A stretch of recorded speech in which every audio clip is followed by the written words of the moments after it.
Dear students, safety and security of a hotel के topics से related हमने बात की। सिक्योरिटी क्या है, उसके टाइप्स क्या हैं। इसी तरह से अब हम बात करते हैं मेनली जो ये सेफ्टी एंड सिक्योरिटी की जो रिस्पॉन्सिबिलिटी है वो किस पर आती है, कौन लोग हैं जो इसके लिए काम करते हैं बेसिकली। और उसी के अंदर आज मैं doctor Preeti Raina, assistant professor tourism management, government college for women Faridabad से आज हम इस टॉपिक पे बात करेंगे बेसिकली ऑर्गेनाइजेशन स्ट्रक्चर। और ये ऑर्गेनाइजेशन स्ट्रक्चर का बेसिकली मतलब क्या है, किसी भी संगठन या किसी भी संस्था के अंदर एक ढांचा बना हुआ होता है जिसके आधार पर काम जो है वो बांटा गया होता है। उस स्ट्रक्चर से हम ये जान सकते हैं कि यहाँ पर काम करने के लिए रिस्पॉन्सिबिलिटी किसकी है, किसकी क्या अथॉरिटी है, किसको क्या काम दिया गया है और कौन किस काम के लिए रिस्पॉन्सिबल है। वो सारी चीज़ें जो हैं हम उस स्ट्रक्चर के द्वारा देख सकते हैं बेसिकली। तो ऑर्गेनाइजेशन स्ट्रक्चर जो है, आपकी जो सिक्योरिटी डिपार्टमेंट जो है उसके अंदर अगर हम बात करें तो मेनली जो उसकी हायरार्की जो होती है, हायरार्की मतलब किस तरह से चलता है, तो मेन जो एग्जीक्यूटिव फॉर्म जो होती है यानी जो मैनेजमेंट जो फॉर्म है वो ऊपर होती है और मैनेजमेंट के नीचे जो फ्रंटलाइन वर्कर्स, जो मेन वर्कर्स काम करने वाले होते हैं वो सभी आते हैं। इसका मेन पर्पस क्या है ऑर्गेनाइजेशन स्ट्रक्चर को जानने का, उसका पर्पस है मेनली उसको देखकर हम ये क्लियर हो जाता है कि कौन किसको रिपोर्ट करता है काम के लिए और किसकी क्या रिस्पॉन्सिबिलिटीज़ दी गई हैं, जिसके आधार पर ये जानना बहुत आसान हो जाता है। ये क्लियरिटी हो जाती है हमें किसकी क्या ड्यूटीज़ है और ये भी जानना आसान हो जाता है कि किसकी उस पोजीशन की जो है उसकी क्या रिस्पॉन्सिबिलिटीज़ हैं। तो अगर कहीं पर कोई कमी रह जाती है तो वो उस कार्य के लिए अकाउंटेबल होता है। यानी कि अगर किसी को कोई काम दिया गया है, उसने वो काम पूरा नहीं किया तो वो उसके लिए अकाउंटेबल है कि उसको पर्टिकुलर समय के अंदर वो काम करना था। तो क्योंकि किसी भी संस्था के अंदर बहुत सारे लोग काम करते हैं, जब तक ये निश्चित ना किया जाए कि किसकी क्या रिस्पॉन्सिबिलिटी है, आप ये नहीं जान पाएंगे, आप चेक नहीं कर पाएंगे, कंट्रोल नहीं कर पाएंगे काम को या मॉनिटर नहीं कर पाते हैं। इसलिए ऑर्गेनाइजेशन स्ट्रक्चर जो है वो बहुत ही ज़रूरी है। किसी भी ऑर्गेनाइजेशन स्ट्रक्चर जो है को बनाने का जो बेसिक क्राइटेरिया होता है वो दो बेसिस पर बनाते हैं हम। एक होता है डिवीजन ऑफ वर्क और दूसरा होता है स्पैन ऑफ कंट्रोल। सबसे पहले हम बात करते हैं डिवीजन ऑफ वर्क या डिवीजन ऑफ लेबर की, यानी कि काम के आधार पर। डिवीजन ऑफ लेबर हो गया आपका काम के आधार पर, जो टास्क जो हमें काम दिया गया है उसके आधार पर हम काम को बांटते हैं। कोशिश ये होती है कि एम्प्लॉयज़ जो हैं इस तरह से हम बांटते हैं कि हर एम्प्लॉय को जो काम दिया जाता है वो उस काम में स्पेशलिस्ट हो जाता है, यानी कि उसको रिपीटेडली हम सेम वर्क देते हैं तो समय के साथ साथ वो उस काम में निपुण हो जाता है। उसी आधार पर हम ये डिवीज़न करते हैं। दूसरी तरह से जो आपका डिग्री ऑफ डिवीज़न जो है वो इस बात पे डिपेंड करता है कि कार्य क्या है, क्या परफॉर्मेंस दी जा रही है, उसको कैसे मापा जा सकता है उस आधार पर। यानी कि उसको काम को करने के लिए हम उस वर्कर को क्या वेजेस देते हैं, क्या तनख्वाह देते हैं उसके आधार पर, और क्या परफॉर्मेंस हमें जो है नज़र आएगी उस आधार पर। और ये इस बात पर भी निश्चित करता है, डिपेंड करता है कि हम किस टेक्नोलॉजी का इस्तेमाल कर रहे हैं। टेक्नोलॉजी का इस्तेमाल का मतलब हो गया, कई बार जैसे कि हम मशीनरी का इस्तेमाल कर रहे हैं, तो जब हम मशीन का इस्तेमाल करेंगे तो ये प्रोबेबिलिटी है कि उस काम को करने के लिए हमें कम लोगों की आवश्यकता होगी, क्योंकि मशीन जो है कुछ लोगों के हिस्से का कार्य जो है वो कर देगी। तो हो सकता है हमें 10 लोग चाहिए थे उस काम को करने के लिए, पर टेक्नोलॉजी की वजह से अब हमें सिर्फ 2 लोग ही चाहिए जो उस मशीन को ऑपरेट कर सकते हैं। तो इस आधार पर हमारा स्ट्रक्चर जो है डिवीज़न हो सकता है। इसी तरह से दूसरा आधार है हमारा span of control. Span of control का मतलब हो गया बेसिकली किसी भी ऑर्गेनाइजेशन के अंदर जो कितने एम्प्लॉयज़ जो हैं वो एक सुपरवाइज़र को रिपोर्ट कर रहे हैं, ये एक बेसिस हो सकता है। जो ट्रेडिशनल तरीका था उसके अकॉर्डिंगली जो है स्पैन ऑफ कंट्रोल हम ये मानते थे कि एक मैनेजर के अंडर जो है 4 से लेके 7 सबऑर्डिनेट जो हैं वो काम करते हैं। यानी कि 4 से 7 जो सबऑर्डिनेट्स काम कर रहे हैं वो अपनी रिपोर्टिंग जो है वो अपने एक मैनेजर को देंगे। और बेसिकली जो एवरेज साइज़ होता है स्पैन ऑफ कंट्रोल का, अगर हम वो देखें तो वो इस आधार पर डिपेंड करता है कि हमारे टोटल एम्प्लॉयज़ कितने हैं, और उसी आधार पर हम ये निश्चित कर सकते हैं कि हमारे ऑर्गेनाइजेशन के अंदर लेवल्स कितने होंगे। लेवल्स हो गए ना आपका, first level, second level, third level, तो उस हिसाब से हम निश्चित जो है उसको कर पाते हैं। बड़ी ऑर्गेनाइजेशंस के अंदर हम देखते हैं कि एक मेन आपका हेड होता है और उसके नीचे जो काम करने वाला सब हेड होता है। और ये पोजीशन के लिए जो बेसिकली मैनेजर होता है जो, और उसके नीचे आपका मिडिल लेवल के अंदर आपका मैनेजर जो है बेसिकली वो काम कर रहा है, और वो इस बात का ध्यान रखता है कि जो डायरेक्टर है उसके ऊपर वो जो कि एडमिनिस्ट्रेटिव काम देख रहा है, और उसी तरह से वो अपने लेवल पर ये देखता है पोजीशन के अंदर कि उसके अंडर जो लोग काम कर रहे हैं वो अपना कार्य सही रूप से कर रहे हैं या नहीं कर रहे हैं। तो अगर हम जिस तरह से हमने इसको क्लासिफिकेशन किया उसके आधार पे अगर हम देखेंगे तो ऑर्गेनाइजेशन जो है नॉर्मली अगर मीडियम लेवल की ऑर्गेनाइजेशन है तो हो सकता है उसमें से ऊपर का एक लेवल जो है वो कम हो जाता है, क्योंकि उस केस में हम क्या करते हैं, सुपरवाइजर्स रखते हैं या शिफ्ट मैनेजर्स रखते हैं, जिनको कि अंडर हम फ्रंट लाइन स्टाफ जो है उसकी ड्यूटीज़ जो हैं वो दे देते हैं। आइडियल जो रेशियो होता है सुपरवाइज़र और ऑफिसर का वो हम मानते हैं 1:5 होता है। कहने का मतलब है, उदाहरण के लिए अगर हमारे 10 ऑफिसर्स हैं एक टीम के अंदर जो काम कर रहे हैं तो उनके ऊपर 2 सुपरवाइज़र्स होंगे। यानी आप समझ सकते हो, जो 2 सुपरवाइज़र्स हैं वो 10 ऑफिसर्स के काम को मॉनिटर करेंगे और उनकी परफॉर्मेंस को चेक करेंगे कि काम किस तरह से हो रहा है। ये नॉर्मली हम आइडियल जो है कंडीशन लेते हैं। अब हम ऑर्गेनाइजेशन हायरार्की अगर हम देखेंगे तो सबसे पहले जो है हमारा ऑर्गेनाइजेशन हायरार्की के अंदर जो है, आप इसका स्ट्रक्चर भी देख सकते हैं, उस पर सबसे पहले जो आता है हमारा जनरल मैनेजर आता है। जनरल मैनेजर के अंदर डायरेक्टर ऑफ सिक्योरिटी आएगा, उसके अंडर जो काम कर रहा होगा सिक्योरिटी मैनेजर काम कर रहा होगा, और उसके अंडर होगा सिक्योरिटी सुपरवाइज़र्स होंगे हमारे। सिक्योरिटी सुपरवाइज़र के अंडर सिक्योरिटी ऑफिसर होता है, और जो सिक्योरिटी ऑफिसर है उसके अंदर काम करते हैं सिक्योरिटी गार्ड्स एंड डोरमैन। या आप इसको दूसरी तरह से समझ सकते हो कि जो डोरमैन और सिक्योरिटी गार्ड है वो अपने काम की रिपोर्टिंग सिक्योरिटी ऑफिसर को करेंगे, सिक्योरिटी ऑफिसर रिपोर्ट करेगा सिक्योरिटी सुपरवाइज़र को, सुपरवाइज़र रिपोर्ट करेगा सिक्योरिटी मैनेजर को, मैनेजर रिपोर्ट करता है डायरेक्टर ऑफ सिक्योरिटी को, और इसी तरह से डायरेक्टर ऑफ सिक्योरिटी जो है वो रिपोर्ट करता है जनरल मैनेजर को। इस तरह से जो है काम जो है ये पूरा होता है। अब हम देखते हैं जो हमारा ग्रुप वर्क है, जो काम है वो बांटा गया होता है, वो किस तरह से होता है।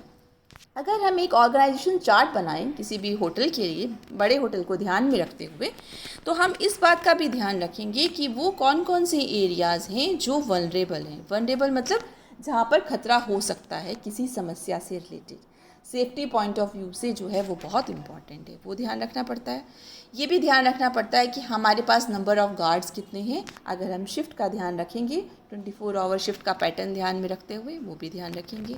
पब्लिक एरियाज़ कौन कौन से हैं जहाँ ज़्यादा लोग होते हैं, एंट्रेंसेस कितने हैं, हमारा लोकेशन जो है होटल का वो क्या है, एम्प्लॉयज़ हमारे पास जो काम कर रहे हैं वो किस टाइप के हैं, काम जो किया जा रहा है, परफॉर्म किया जा रहा है वो किस टाइप का है, और एम्प्लॉयज़ की क्षमता जो है वो कितनी है। इन सब चीज़ों को ध्यान में रखते हुए हम काम को डिस्ट्रीब्यूट करते हैं। तो अगर हम देखेंगे कि हम सोचेंगे हमने किस तरह से बांटा, तो बेसिकली हम देखते हैं कि हमारे नंबर ऑफ़ गार्ड्स या सुपरवाइज़र जो हैं किसी भी पर्टिकुलर एरिया के अंदर जो हैं वो कितने हैं, वो हमने किस आधार पर निश्चित किए। तो अब उदाहरण के लिए अगर हम कैसीनो देखते हैं, कैसीनो है या फिर बार हैं, उनके आउटलेट्स हैं, या रिक्रिएशनल एरिया है हमारे पास में, जैसे जिम है, स्पा है, स्विमिंग पूल है, हमारे होटल रूम्स हैं 150, या स्टाफ पार्किंग एरिया है, ये सब कुछ है। तो अब हमें ये देखना पड़ेगा किस जगह पर किसी भी समस्या की प्रोबेबिलिटी ज़्यादा हो सकती है, कहाँ चेकिंग की आवश्यकता ज़्यादा है, कहाँ नंबर ऑफ़ पर्सन्स जो इकट्ठा होते हैं वो ज़्यादा हैं, उस आधार पर हम उस जगह पर उतने मेंबर्स की ड्यूटी जो है वो लगाते हैं। और इसी तरह से जो सिक्योरिटी प्रोवाइड करने वाले जो हैं वो डिपेंड करता है कि भाई कुछ फैक्टर्स होते हैं उसके आधार पर हम निश्चित करते हैं, जैसे कि हमारा ऑर्गेनाइजेशन की लोकेशन क्या है, हमें कितनी सेफ्टी की रिक्वायरमेंट है, हमारा बजट कितना है, और क्या हमारे पास सिक्योरिटी प्रोवाइडर्स करने वाले कितने हैं, उन सब आधार पर हम निश्चित करते हैं। तो जो सिक्योरिटी प्रोवाइडर है, नंबर पहला हो सकता है हमारा प्रोप्राइटरी वाला। प्रोप्राइटरी का मतलब हो गया जो हमारी इन हाउस सिक्योरिटी है, हमने जो अपने पर्सन्स हायर किए हुए हैं होटल के अंदर वो रिस्पॉन्सिबिलिटी दे सकते हैं उनको। और दूसरा तरीका हो सकता है कॉन्ट्रैक्ट सिक्योरिटी, यानी हम किसी सिक्योरिटी कंपनी को ये काम दे रहे हैं जो ये काम हमारे लिए करती है। प्रोप्राइटरी सिक्योरिटी और कॉन्ट्रैक्ट सिक्योरिटी कंपनीज जो हैं वो रिस्पॉन्सिबल होती हैं कि वो हमारे बिज़नेस का पूरी तरह से ध्यान रखेंगी और हमारे एम्प्लॉयज़ और हमारे कंज्यूमर्स की सेफ्टी का भी पूरी तरह से ध्यान रखेंगी। तो पहले हम बात करते हैं जो प्रॉपर्टी सिक्योरिटी कंपनी होती है उसका पूरा कंट्रोल जो है वो होटल के हाथ में होता है, क्योंकि वही रिस्पॉन्सिबल है, वो किसको इस काम के लिए नियुक्त करेगी, जिसको का काम अच्छा नहीं है तो उसे निकाल दिया जाएगा। तो इस टाइप से उसका सारी रिस्पॉन्सिबिलिटी होटल की है। दूसरी तरफ जो कॉन्ट्रैक्ट सिक्योरिटी कंपनी होती है वो एक प्रोफेशनल सिक्योरिटी कंपनी होती है, जो कि हमारे साथ में यानी होटल के साथ में हम जो है कॉन्ट्रैक्ट किया जाएगा और वो हमारे लिए जो है पूरा ये जो सिक्योरिटी का काम है वो हमारे लिए वो करके देगी। अब इसमें हम बात करते हैं सबसे पहले कि जो हमारा सिक्योरिटी मैनेजर है उसका जॉब डिस्क्रिप्शन क्या है, यानी उसको क्या क्या रिस्पॉन्सिबिलिटी होती है, वो क्या काम करता है। बेसिकली उसका मेन काम है कि वो सभी को काम डायरेक्ट करेगा, बताएगा उसके अंडर जो लोग काम कर रहे हैं वो लोग काम कैसे करेंगे, सबके काम को कोऑर्डिनेट करेगा, सिक्योरिटी डिपार्टमेंट की जो सारी एक्टिविटीज़ हैं उनको कोऑर्डिनेट करेगा और इस बात की गारंटी देगा कि जो होटल के गेस्ट हैं या एम्प्लॉयज़ हैं या जो होटल की प्रॉपर्टी है वो सेफ़ है। इस बात की गारंटी यानी कि इस बात की रिस्पॉन्सिबिलिटी उसकी होगी। इसी तरह से सेकंड, वो डायरेक्शन देगा यानी कि वो बताएगा किसी कार्य को कैसे किया जाता है और सभी एक्टिविटीज़ का कंट्रोल भी करेगा जो भी सिक्योरिटी डिपार्टमेंट से रिलेटेड है। वो ये निश्चित करेगा कि जो होटल जो है वो होटल के अंदर जो भी उस बजट के अंदर काम किया जा रहा है वो पूरी तरह से सही हो। होटल का जो गेस्ट है वो सेटिस्फाइड होना चाहिए, मतलब आपकी सिक्योरिटी इस तरह से भी नहीं होनी चाहिए कि जो गेस्ट है उसको अनकंफर्टेबल फील हो या उसको लगे कि उसकी प्राइवेसी में जो है डिस्टर्बेंस हो रही है, तो वो भी नहीं होनी चाहिए। वो रिस्पॉन्सिबल है कि वो ट्रेनिंग प्रोग्राम्स भी ऑर्गेनाइज करेगा ताकि जो एम्प्लॉयज़ हैं उनको ट्रेनिंग दी जाए, उनका डेवलपमेंट किया जाए, उनको समय समय पर जानकारी पूरी तरह से दी जाए कि वो अपना कार्य जो है उनकी अगर कोई कमियां हैं तो वो उसको सही किस तरह से करें। रिस्पॉन्सिबिलिटीज़ देने का काम उसका होगा और जो सारे सुपरवाइज़र्स जो हैं उनको जो काम दिया जा रहा है वो देखेगा और उनको ड्यूटी असाइन जो है वो करेगा जो उसके अंडर काम कर रहे हैं। इसी तरह से वो निश्चित करेगा कुछ पॉलिसीज़ या प्रोसीजर्स जो है निश्चित करेगा कि रिक्रूटमेंट जो है वो किस तरह से होनी चाहिए। जब आप कोई एम्प्लॉय रख रहे हैं होटल के अंदर तो उसके लिए किन बातों का ध्यान रखना है वो भी वो निश्चित करेगा और साथ साथ जो है वो ये निश्चित करेगा कि भाई अगर कोई फायर कंडीशन हो गई, आग लग गई या कोई इमरजेंसी हो गई, उसके लिए क्या प्रोसीजर होना चाहिए वो भी निश्चित करेगा और डिपार्टमेंट की क्या रिस्पॉन्सिबिलिटी है उस समय वो भी वो निर्धारित कर देगा। और सिक्योरिटी जो पॉलिसीज़ हैं या जो प्रोसीजर्स हैं होटल के अंदर उनके बारे में उसको पूरी जानकारी होगी और समय समय पर जो है वो ये देखेगा कि होटल इन सभी चीज़ों को फॉलो कर रहा है, ये भी उसकी रिस्पॉन्सिबिलिटी है। इसी तरह से उसकी रिस्पॉन्सिबल है कि वो डिपार्टमेंट के लिए जो है हर डिपार्टमेंट के लिए पूरा प्रॉपर प्लान बनाएगा और उसको देखेगा भी, सुपरवाइज भी करेगा समय समय पर। जो सुपरवाइज़र्स हैं उनके काम को देखा जाएगा। वीआईपीज़ अगर आ रहे हैं किसी इवेंट के अंदर तब उसकी रिस्पॉन्सिबिलिटी है उनकी सुरक्षा रखना। जो भी एडिशनल प्रिपरेशन की आवश्यकता है, कुछ सेवाओं की ज़रूरत है एडिशनल, तो वो भी उसको ध्यान रखना है। और जो भी गेस्ट हैं होटल्स के साथ के जो गेस्ट हैं आपके, उनके साथ प्रॉपर रिलेशनशिप मतलब प्रॉपरली ध्यान रखना, वो भी उसकी रिस्पॉन्सिबिलिटी है। रेगुलरली यानी समय समय पर जो है वो मीटिंग्स भी रखेगा जिसके अंदर वो मॉनिटर करेगा कि काम किस तरह से हो रहा है, ये भी देखेगा कि किसकी परफॉर्मेंस किस तरह से चल रही है। अगर उसके डिपार्टमेंट के वर्कर्स की किसी की परफॉर्मेंस बेटर नहीं है उसको समझाया जाएगा, वहाँ कोई चेंजेस करने हैं, एडजस्टमेंट करने हैं, वो भी वो एडजस्ट करेगा। उनको नई पॉलिसीज़ और प्रोसीजर्स के बारे में समय समय पर जानकारी भी देगा। जो आपका होटल है, होटल का पूरा जो बाहर का अंदर का हिस्सा है आगे पीछे का, वहाँ पे वो समय समय पर चेकअप्स करेगा। ये देखेगा कि सभी स्टैंडर्ड्स जो हैं एम्प्लॉयज़ के द्वारा फॉलो किए जा रहे हैं, जैसे किस तरह से उन्हें तैयार रहना है, किस तरह से उनकी ग्रूमिंग होनी चाहिए, किस तरह से वो काम कर रहे हैं, बिहेव कर रहे हैं, क्या उनके मैनर्स हैं, वो भी वो ध्यान रखेगा। और अगर कोई नहीं कर रहा सही तरह से फॉलो तो क्या एक्शन लिए जाना चाहिए वो भी उसका काम। इसी तरह से वो ये निश्चित करेगा कि पॉलिसीज़ या प्रोसीजर्स या रूल्स एंड रेगुलेशंस जो होटल चेन के द्वारा लागू किए गए हैं वो सही रूप से पालन उनका किया जा रहा है, इस बात को भी निश्चित करेगा ताकि जो होटल गेस्ट हैं उनको जो सेवाएं दी जा रही हैं वो सभी को समान रूप से दी जा सके। उसका काम है कि जो स्टाफ जो है किसी उसके डिपार्टमेंट के अंदर उनको सुपरवाइज़ करना, और साथ साथ वो जब उनका वो वर्क शेड्यूल बनाते हैं, काम का पूरा प्लानिंग करते हैं उसका, वो भी उसमें उनकी मदद करता है। जो उनके सबॉर्डिनेट्स हैं उनका जो दिन भर का काम होता है, ऑपरेशंस होती हैं, उससे में अगर उनको कोई समस्या है, कोई सलाह लेनी है, उसमें भी वो मदद करता है। कंट्रोल प्रोसीजर भी अपनाता है जिसकी वजह से जो होटल की पॉलिसीज़ हैं उनको सही रूप से लागू किया जा रहा है और नहीं किया जा रहा है, वो ये निश्चित कर सके, कंट्रोल कर सके।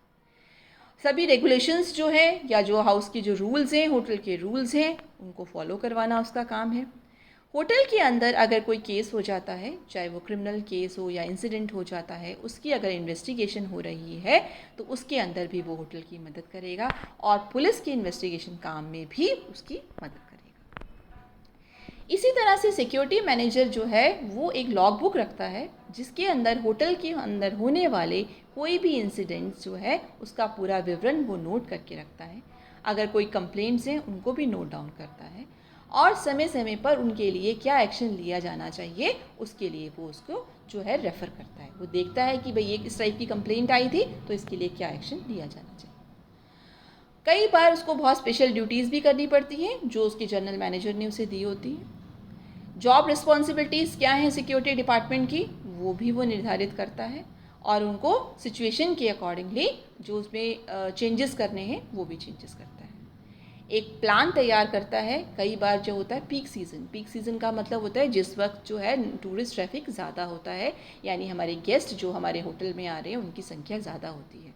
उस समय पर आपका जो सेफ्टी एंड सिक्योरिटी डिपार्टमेंट है उसकी रिस्पॉन्सिबिलिटी भी बढ़ जाती है। बाहर से गेस्ट भी ज़्यादा आ रहे हैं, उनकी भी चेकिंग करनी है, अंदर भी ध्यान रखना है, उसके लिए भी उसका प्लान जो है वो तैयार करके रखता है कि उस सिचुएशन में वो उसे कैसे हैंडल करेगा।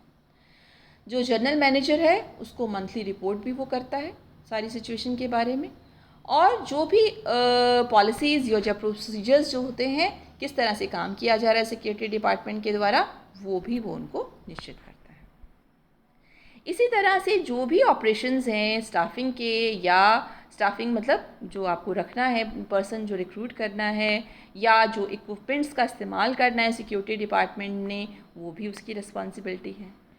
बहुत नज़दीकी से वो सुपरवाइज़ करता है और जो इम्प्रूवमेंट्स की जहाँ आवश्यकता है उनको इम्प्रूवमेंट्स भी करता है उसके अंदर, ताकि जो डिपार्टमेंट जो है स्पेशली वो एक अच्छा स्टैंडर्ड जो है वो निर्धारित कर सके। ये हो कि उस पर्टिकुलर होटल के अंदर अगर कोई भी गेस्ट आ रहा है तो वो ये कह सके कि वहाँ की सेफ्टी एंड सिक्योरिटी जो है वो बहुत ही बेहतरीन है। इसी तरह से गेस्ट से रिलेटेड अगर कोई क्वेरीज़ हैं, कोई प्रॉब्लम्स हैं या कोई कंप्लेंट्स हैं, उनको बहुत ही तरीके से एफिशिएंट तरीके से जो है वो हैंडल करता है। और क्लाइंट्स के साथ में बहुत तरीके से बातचीत की जाती है। जो कस्टमर्स, जो गेस्ट जो भी होटल के अंदर आते हैं उनकी सभी समस्याओं को दूर किया जाता है। उनकी कम और डिपार्टमेंट के अंदर जो लोगों को रिक्रूट किया जाता है उनको ट्रेन भी किया जाता है। उनको सिक्योरिटी के बारे में पूरी ट्रेनिंग दी जाती है। मीटिंग्स ऑर्गेनाइज़ की जाती हैं जिसके अंदर प्रॉब्लम्स डिस्कस की जाती हैं। साथ ही फ्यूचर के अंदर आगे के लिए क्या प्लान्स हैं वो सारे भी दिए जाते हैं। उनको समय समय पर नई जानकारी भी दी जाती है और उनके असाइनमेंट्स, उनको काम भी दिए जाते हैं। साथ साथ उनको चेक भी किया जाता है। ट्रेनिंग के लिए जो सिक्योरिटी मैनेजर है उसकी मेन रिस्पॉन्सिबिलिटी है कि वो अपने पूरे डिपार्टमेंट को ट्रेन करे। यानी कि होटल के जो सारे रेगुलेशंस हैं, होटल की ऑपरेशंस में किन बातों को का फ़र्क पड़ता है, क्या फैक्टर्स हैं, उन सब की जानकारी उन्हें दी जाती है। उनको समझाया जाता है कि बिना हथियारों के भी किस तरह से अपने आप को डिफेंस जो है वो किया जा सकता है। आप किसी से बचाना है, किसी से किस तरह से आप उस सिचुएशन को टैकल कर सकते हैं। उनको ये भी बताया जा सकता है कि फायर को, अगर कहीं आग लगी है, उसको किस तरह से काबू पाया जा सकता है, सेफ्टी के क्या तरीके हो सकते हैं। बेसिक फायर फाइटिंग की जो तरीके होते हैं वो भी उन्हें बताए जाते हैं कि इमीडिएटली जो एक्शन लेना होता है वो किस तरह से ले सकते हैं। फ़र्स्ट एड की रिस्पॉन्सिबिलिटी भी उनकी होती है, उनको उसकी पूरी ट्रेनिंग दी जाती है। कोई होटल गेस्ट है या स्टाफ मेंबर है, किसी को फ़र्स्ट एड की आवश्यकता है तो उसके बारे में। कोई क्राइम अगर हो जाता है तो क्राइम सीन पर उस सिचुएशन को कैसे टैकल करना है, कैसे हैंडल करना है, वहाँ की जो एविडेंस है उनको कैसे संभाल के रखना है, सारी चीज़ें बताई जाती है। इसी तरह से अगर कोई क्राइम डिटेक्ट किया जाता है तो उस वक्त सिक्योरिटी डिपार्टमेंट की क्या ड्यूटीज़ हैं, वो सारी चीज़ें उन्हें समझाई जाती हैं। किसी भी क्राइसिस सिचुएशन में, यानी कोई भी सिचुएशन ऐसी आ गई जिसके अंदर जिसको डील करना है, कई बार बहुत सारे क्राइसिस हो जाते हैं, पूरा पावर शट डाउन हो गया, या जो है कुछ पर्टिकुलर एरिया के अंदर बहुत सारी सिचुएशन हो सकती हैं, कहीं से पानी बहना शुरू हो गया, इलेक्ट्रिक सप्लाई जो है शॉक लग गया किसी को, बहुत सारी सिचुएशंस हैं। उस क्राइसिस सिचुएशन में कैसे डील करना है ये भी बताते हैं, और साथ साथ में किस तरह से इसका रिपोर्टिंग करना है ये भी उन्हें बताया जाता है। तो हम देख सकते हैं कि किस तरह से जो सिक्योरिटी गार्ड्स हैं वो आपस में एक दूसरे के साथ में जो है इन्फॉर्मेशन जो है वो शेयर करते हैं पर्टिकुलर एरियाज़ की जहाँ वो ड्यूटी दे रहे हैं। सिक्योरिटी मैनेजर के बाद में मेन ड्यूटीज़ जो आती हैं वो हमारी सिक्योरिटी गार्ड की आती हैं। सिक्योरिटी गार्ड की जो है वो मेन रिस्पॉन्सिबिलिटी होती है कि वो होटल को, होटल के गेस्ट को, वहाँ के एम्प्लॉयज़ को और होटल प्रॉपर्टी को सबका पूरी तरह से ध्यान रखें। जो होटल के सिक्योरिटी गार्ड हैं वो अपना मेन समय जो है वो बिताते हैं वो ग्राउंड्स के अंदर और होटल के अंदर जो है चक्कर काटते रहते, चक्कर बेसिकली पेट्रोलिंग करते रहते, नज़र रखते हैं कि कहीं कोई भी चीज़ उन्हें ऐसी नज़र आए जो शक के दायरे में हो, उसके ऊपर वो एक्शन ले सकते हैं। और इसी तरह से वो अपने होटल रूम के अंदर भी उन्होंने हर कोने में जो CCTV लगाए हुए हैं उनको मॉनिटर भी करते रहते हैं कि कहाँ पर उनको कोई सिचुएशन जो है गलत नज़र आती है, और उसकी रिपोर्ट जो है वो अपने जो मैनेजर है उसको करते हैं। इसी तरह से होटल कॉरिडोर एरियाज़ जो हैं वहाँ पर भी वो राउंड लेते रहते हैं। वो इस बात का ध्यान रखते हैं कोई भी चीज़ सस्पिशियस हो या किसी की भी एक्टिविटीज़ उनको एबनॉर्मल लगती हैं, स्टाफ हो चाहे वो गेस्ट हो, उस पर भी वो नज़र रखते हैं। इस बात का भी ध्यान रखते हैं कि जो लोग अनडिज़ायरेबल हैं वो लोग अंदर ना आ जाएं, प्रोस्टिट्यूट हों, कोई ड्रिंक किया हुआ हो या बाहर से कोई भी ऐसा पर्सन जो है उसको तुरंत जो है होटल से जो है वो बाहर निकाला जा सके। इसी तरह से वो इस बात का भी ध्यान रखते हैं जिस वक्त वो राउंड पर होते हैं कि किसी रूम के बाहर जो है चाबी तो नहीं लटकी हुई किसी की, तो सेफ्टी का ध्यान रखने के पर्पज़ से वो, या कोई पेट्रोलिंग करते हुए अगर उनको देखते हैं किसी गेस्ट का या किसी का भी सामान जो है वो पड़ा हुआ है इधर उधर, तो वो किसी का गुम हो गया है या जो भी रीज़न से हो सकता है, उस चीज़ का भी वो ध्यान रखते हैं। वो इस बात का भी ध्यान रखते हैं कि जो सेफ्टी हैज़र्ड्स जो हैं, फायर सेफ्टी हैज़र्ड्स वगैरह हैं, उसका भी ध्यान रखते हैं। और कई बार कैशियर को बहुत ज़्यादा अमाउंट होता है, उसको ले जाना होता है एक जगह से दूसरी जगह पर, उसको भी एस्कॉर्ट करते हैं। इसी तरह से होटल रूम्स के अंदर लॉकर्स होते हैं, उनकी बारे में इंफॉर्मेशन अगर की ज़रूरत हो गेस्ट को, उसकी इंफॉर्मेशन के लिए भी उनके साथ में जाते हैं, उनको डिकोडिंग करने के लिए। जो सिक्योरिटी इक्विपमेंट्स हैं जैसे कि CCTV है, स्मोक डिटेक्टर्स हैं, या जो मास्टर की है एम्प्लॉयज़ के पास में होती है, उन सब की को ध्यान रखने के लिए भी उनकी मॉनिटरिंग भी जो है वो सिक्योरिटी गार्ड करता है। और कई बार लॉस्ट एंड फाउंड आइटम्स होते हैं, किसी का कोई चीज़ गुम हो गया या किसी को कोई चीज़ मिला, उसको वो संभाल के रखते हैं, और जिसकी ज़रूरत होती है उसको वो, जिसकी होती है उसे वो हैंड ओवर करते हैं। इसी तरह से जो ड्यूटी मैनेजर होता है, जब वो सभी रूम्स को जो है चेक कर रहा होता है, या उसको कभी ऐसा लगता है किसी क्लाइंट जो है या कोई गेस्ट जो है वो डाउटफुल है, शक के दायरे में है, शायद कोई भी गलत इंटेंशन से आया हुआ है, तो उसका इंस्पेक्शन करना हो तो वो ड्यूटी उसके साथ में जाते हैं। इसी तरह से अगर कोई ऑफेंस जो है रिपोर्ट किया गया हो, तो जब वो इधर उधर जो है नज़र रखते हैं, तो उसकी पूरी डिटेल्स जो है जब आवश्यकता होती है तो वो पुलिस को भी देते हैं।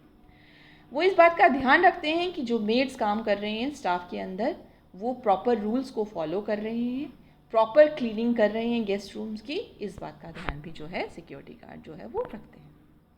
तो इस तरह से हम देखते हैं कि जो सिक्योरिटी गार्ड है, सिक्योरिटी मैनेजर है, या आप कह सकते हो सेफ्टी एंड सिक्योरिटी जो हमारा डिपार्टमेंट है होटल का, वो बहुत ही इम्पॉर्टेंट रोल प्ले करता है।